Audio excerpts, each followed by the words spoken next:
तो सबसे पहले बात करते हैं उस बिल की जिसके बारे में हर कोई बात कर रहा था, क्योंकि एनडीटीवी के सूत्रों के हिसाब से इस साल शायद ये बिल आएगा ही नहीं।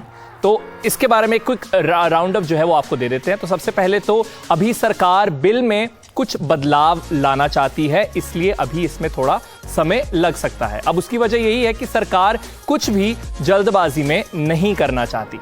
वहीं सूत्रों का मानना है कि इस सत्र के बाद सरकार एक अध्यादेश यानी एक ऑर्डिनेंस ला सकती है। अब इससे पहले भी कुछ हफ्तों पहले एनडीटीवी ने इस पर रिपोर्ट किया था कि किस तरीके का ये नया क्रिप्टो एसेट बिल नजर आ सकता है। अब उसमें क्रिप्टो करेंसी को एसेट की तरह इस्तेमाल करने की इजाजत है, बल्कि ना कि पेमेंट की तरह।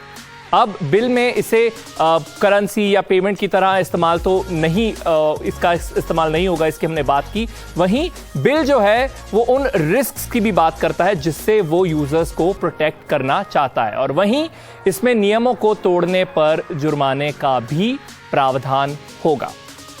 तो ये हुई बिल की बात। लेकिन जैसा मैंने शो की शुरुआत में कहा कि आज हम मेटावर्स की बात करने वाले हैं, तो मेटावर्स समझेंगे, लेकिन उसके लिए दो टर्म समझना बहुत ज्यादा जरूरी है। इसलिए सबसे पहले हमारा सेगमेंट क्रिप्टो की कक्षा आपके सामने पेश है, उसमें दो टर्म समझेंगे। एक है ऑगमेंटेड रियलिटी और दूसरा है वर्चुअल रियलिटी। सबसे पहले AR ऑगमेंटेड रियलिटी क्या होता है? तो रियल वर्ल्ड में एलिमेंट्स की मदद से बदलाव को लाना ऑगमेंटेड रियलिटी है। और सुनने में शायद थोड़ा डिफिकल्ट लग सकता है, लेकिन आपको हम समझाएंगे एग्जाम्पल के साथ ही। देखिए, कोई भी स्मार्टफोन है उससे आप AR को एक्सेस कर सकते हैं, और ये गेमिंग जो इंडस्ट्री है उसमें बहुत ज्यादा पॉपुलर है। वर्चुअल रियलिटी क्या है? रियल रियलिटी, जो रियल वाला वर्ल्ड है उसके साथ एक पैरेलल वर्ल्ड की क्रिएशन। इमर्सिव सिमुलेशंस का इसमें इस्तेमाल होता है। इमर्सिव सिमुलेशन यानी रियल जगहों की विजुअल रिप्रोडक्शन, और इसके लिए कुछ इक्विपमेंट्स का इस्तेमाल होता है, जैसे हेडसेट, ग्लव्स, सेंसर्स जैसी सामग्री। तो ये सारी चीजें जो हैं इसमें यूज होती है। तो AR और VR में फर्क आपने समझ लिया। अब बढ़ते हैं मेटावर्स की तरफ। मेटावर्स इन दोनों का कॉम्बिनेशन है। अब ये मेटावर्स, इसकी शुरुआत हुई कहां से?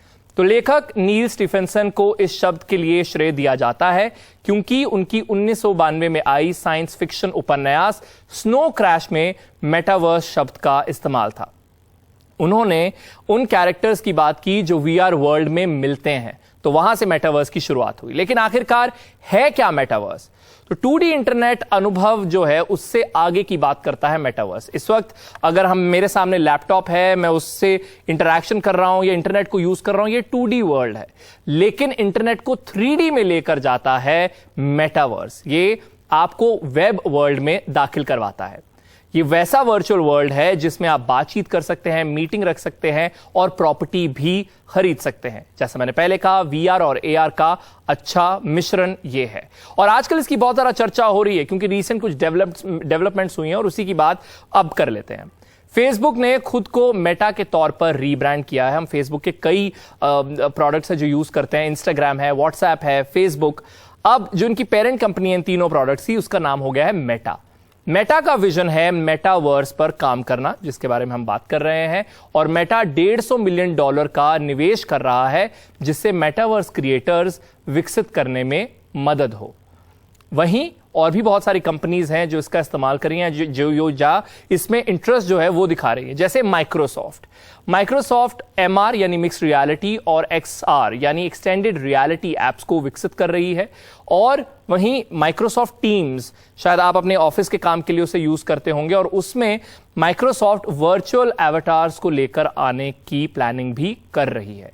इसके अलावा एपिक गेम्स के CEO ने मेटावर्स में निवेश करने की बात जो है वो कही है। एपिक गेम्स वही कंपनी है जिन्होंने फोर्टनाइट नाम की एक बहुत ही पॉपुलर गेम को विकसित किया है।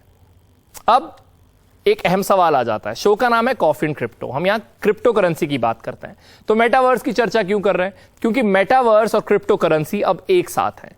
क्यों? मेटावर्स में क्रिप्टो करेंसी की क्या जरूरत है?